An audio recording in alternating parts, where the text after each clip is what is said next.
This video introduces the pull screen. The pull screens are accessed by clicking on the Workflows menu. Each of your workflow systems can have the pull screen below the jobs report. So for example, here is the accounts pull. To decide whether or not your pull screen report is visible, you can go to Config, Edit Workflow Systems, and within each system you can, on the Summary tab, either activate or deactivate the pull screen.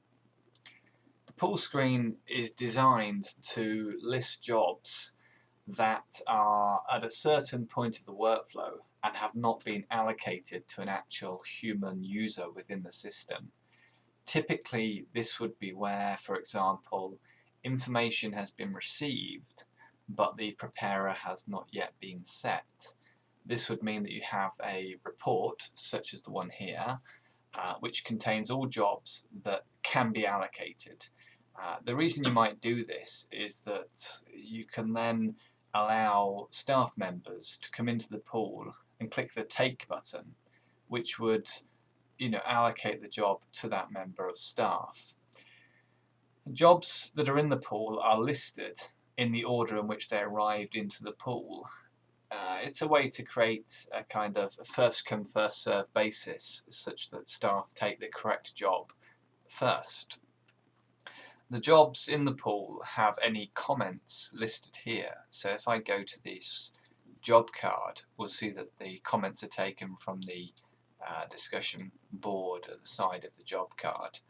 This might be handy where a job is in the pool but there isn't a reason why it should not be taken by a member of staff. The information you see is the client name, the job date, the comments, the date of arrival into the pool, and you'll also see the target start information. This is the next target, i.e. the most urgent target on either the current or any future stages.